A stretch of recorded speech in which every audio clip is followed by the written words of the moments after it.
नमस्कार दोस्तों, आपका स्वागत है शेयर बाजार इनसाइड चैनल पर। चलिए आज के अपडेट की शुरुआत कर लेते हैं। सबसे पहले बात करूं तो आज के दिन निफ्टी 50 में काफ़ी अच्छी तेज़ी रही है। 0.74 एंड 72 सेंसेक्स के अंदर जो आप यहाँ देख सकते हैं काफ़ी अच्छी तेज़ी रही है हमारी मार्केट में। और कुछ इंडेक्स की बात करूँ तो बैंक की निफ्टी में अच्छी तेज़ी रही है, फिन निफ्टी में भी 1% के अराउंड की तेज़ी रही है और बैंक एक्स की बात करें तो उसमें भी 1% प्लस की तेज़ी रही थी। आज के दिन कुछ और अपडेट की बात करूँ तो आप यहाँ पर देख सकते हैं HCL टेक ने जॉइंट वेंचर किया है MIT मीडिया लैब्स के साथ, यूएस की फर्म है उसके साथ, AI जनरेशन से रिलेटेड यानी कि रिसर्च से रिलेटेड। इस वजह से कंपनी के स्टॉक प्राइस में आप देख सकते हैं कंपनी के स्टॉक प्राइस में 2% के अराउंड की तेज़ी भी रही थी। आज के दिन गोल्ड एंड सिल्वर के प्राइजेस की बात करूँ तो रिकॉर्ड हाई तक पहुंच चुके हैं। काफ़ी बड़ी तेज़ी रही है गोल्ड और सिल्वर के प्राइजेस में। आप यहाँ पर देख सकते हैं गोल्ड के प्राइस 1.3 लाख यानी कि 1,30,000 रुपीज़ पर 10 ग्राम तक पहुंच चुके हैं गोल्ड के प्राइजेस।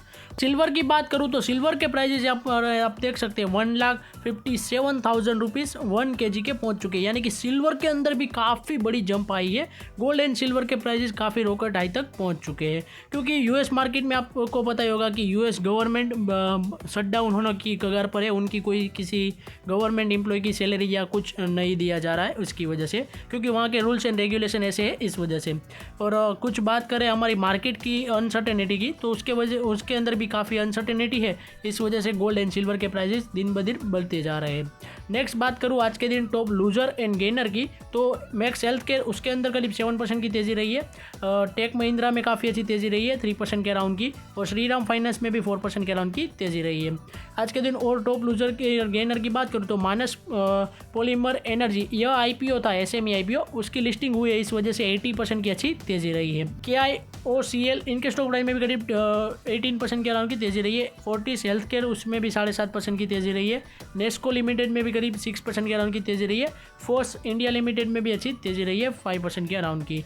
तो टॉप लूजर की बात करूँ तो एजिस लॉजिस्टिक इसके अंदर 6% की अराउंड की गिरावट रही है। फ्यूचर लाइफस्टाइल फैशन में भी करीब 5.5% की गिरावट रही है। SIS लिमिटेड की बात करें तो उसमें भी 5% की प्लस की तेज़ी गिरावट रही है। फ्यूचर कंज्यूमर में भी करीब 4.5% की गिरावट रही है, और ग्रेव्स कॉटन में भी थोड़ी गिरावट रही है 4% के अराउंड की। नेक्स्ट बात करूँ, महिंद्रा ने लॉन्च किया है अपना न्यू बोलेरो मॉडल, इस वजह से कंपनी के स्टॉक प्राइस में भी आप थोड़ी तेज़ी देख सकते हैं। नेक्स्ट बात करूँ आज के दिन IT सेक्टर के में तो उसमें अच्छी तेज़ी रही है। TCS में देख सकते हैं 3% की तेज़ी, इन्फोसिस में भी करीब 2% के अराउंड की तेज़ी रही है। परसिस्टेंट सिस्टम में भी तेज़ी रही है अच्छी 2.5% के अराउंड की। टेक महिंद्रा में अच्छी तेज़ी रही है एंड विप्रो में भी काफ़ी अच्छी तेज़ी रही है। नेक्स्ट बात करूँ BSE की तो BSE के स्टॉक प्राइस में करीब 5% की अच्छी सर्किट लगी है, क्योंकि IIFL ने उसको अच्छी टारगेट दिया है, यानी कि बाई की रेटिंग दी है 2300 का टारगेट प्राइस दिया है, जो कि अभी के लिए 2200 चल रहा है। इस वजह से कंपनी के स्टॉक प्राइस में अच्छी तेज़ी रही है, बाई की रेटिंग दी है और हायर प्राइस पे टारगेट दिया है इस वजह से। नेक्स्ट बात करूँ KIC इंटरनेशनल की तो इनके स्टॉक प्राइस में करीब 2% की अच्छी तेज़ी रही है, क्योंकि कंपनी को मिला है करीब ऑर्डर 1100 करोड़ रुपीज़ का, यानी कि 1102 करोड़ रुपीज़ का कंपनी को ऑर्डर मिलते हुए नजर आ रहा है। इस वजह से कंपनी के स्टॉक प्राइस में अच्छी तेज़ी रही है। नेक्स्ट बात करूँ DMart की तो इनके स्टॉक प्राइस में गिरावट रही है। उनके Q2 के रिजल्ट के नंबर देखे जो 4 ईयर्स में काफ़ी अच्छे आए हैं पिछले 4 ईयर्स की कंपैरिजन में, फिर भी आज कंपनी के स्टॉक प्राइस में देखे तो 3% के अराउंड की गिरावट रही थी। अब देखते हैं, इन्वेस्टर को अच्छा नहीं लगता है इनका Q2 का भी रिजल्ट, तो शायद से और भी गिरावट हो सकती है DMart के स्टॉक प्राइस में। नेक्स्ट बात करूँ AGR की रिलेटेड वोडाफोन आइडिया की तो सुप्रीम कोर्ट ने वापस से उनकी जो AGR की हायरिंग डेट थी आज के दिन 6 अक्टूबर, उसको 13 अक्टूबर यानी कि वापस से दूसरी तारीख देकर थोड़ी पीछे की तारीख दे दी है 13 अक्टूबर की। इस वजह से कंपनी के स्टॉक प्राइस में देखें तो करीब 4% या फिर 5% के अराउंड की गिरावट रही थी। आज के दिन मेटल स्टॉक की बात करें तो उसमें गिरावट रही है। जिंदाल स्टेनलेस स्टील में 3% की, जिंदाल स्टील की बात करें उसमें भी 3% की, टाटा स्टील में करीब 2% की, स्टील अथॉरिटी इंडिया सेल में भी करीब 2% के अराउंड की, and national aluminium company and Wilson corporation उनके भी स्टॉक प्राइस में गिरावट रही थी। नेक्स्ट बात करूँ कैनरा रोबिको की तो इनका AMC का IPO आने वाला है, आप सबको पता ही होगा। तो उन्होंने प्राइस बैंड अनाउंस कर दिया है 253 से लेकर 266 पर शेयर उनका प्राइस बैंड रहने वाला है। और कंपनी का टोटल इश्यू साइज़ की बात करें तो 1326 करोड़ रुपीज़ का कंपनी का टोटल IPO साइज़ रहने वाला है। और कंपनी का IPO लॉन्च देखें तो करीब 9 अक्टूबर से कंपनी का IPO ओपन हो रहा है।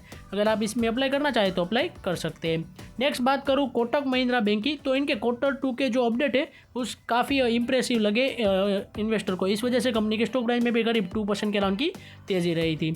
नेक्स्ट बात करूँ नायका की, तो उनके भी Q2 के जो अपडेट्स है वो काफ़ी अच्छे स्ट्रॉन्ग निकल कर आ रहे हैं। इस वजह से नायका के स्टॉक प्राइस में देखें तो 2% के अराउंड की तेज़ी रही थी। नेक्स्ट बात करूँ मैं जुबिलेंट फूडवर्क की, तो उनके भी Q2 के रेवेन्यू की बात करें तो 20% तक बढ़ सकते हैं, ऐसा अभी के लिए कंपनी का Q2 का अपडेट है। और 2340 करोड़ तक पहुंचने वाले हैं। इसी वजह से उन्होंने करीब 93 स्टोर इस क्वार्टर में ऐड भी किए हैं, यानी कि कंपनी का Q2 का रिजल्ट काफ़ी अच्छा रह सकता है। Q2 के अपडेट आए हैं इस वजह से, और कल के दिन इसकी इम्पैक्ट भी देखी जाएगी। जुबिलेंट फूडवर्क में के स्टॉक प्राइस में अच्छी तेज़ी भी देखी जा सकती है। नेक्स्ट बात करूँ लेंसकार्ट की, तो उनको भी रेगुलेटरी यानी कि हमारे सेबी ने अप्रूवल मिल चुका है। उनका फर्स्ट एवर आईवेयर ब्रांड से रिलेटेड IPO आने वाला है हमारी इंडियन मार्केट में। लेंसकार्ट आप सबको पता ही होगा कि चश्मे या फिर जो गूगल से स्पेक्स है वो बनाने का काम करती है। नेक्स्ट बात करूँ INR अगेंस्ट $, की, तो 88.71 रुपीज़ तक हमारा INR पहुंच चुका है, यानी कि इसमें तेज़ी रही है, जो कि हमारे इंडिया के लिए काफ़ी अच्छी बात नहीं है। ब्रेंट क्रूड ऑयल की बात करें तो उसमें भी अच्छी तेज़ी रही है, जो कि फिर से हमारे लिए अच्छी बात नहीं है। नेक्स्ट बात करूँ ग्लोबल मार्केट की, तो गिफ्ट निफ्टी में थोड़ी गिरावट रही थी। बाकी US मार्केट में देखें तो काफ़ी अच्छी तेज़ी रही थी US मार्केट के अंदर। और कुछ UK की मार्केट में थोड़ी तेज़ी रही थी, मगर फ्रांस की मार्केट में थोड़ी गिरावट रही है। डेक्स जर्मनी की मार्केट और जापान की मार्केट में भी अच्छी तेज़ी रही थी, और चाइनीज़ मार्केट में थोड़ी गिरावट रही है। तो आज की अपडेट की बात करूँ तो हमारी यहीं तक थी। ऐसे ही वीडियोस देखने के लिए हमारे चैनल को सब्सक्राइब कीजिए और बेल आइकन को ऑन करना मत भूलिएगा। Thanks for watching.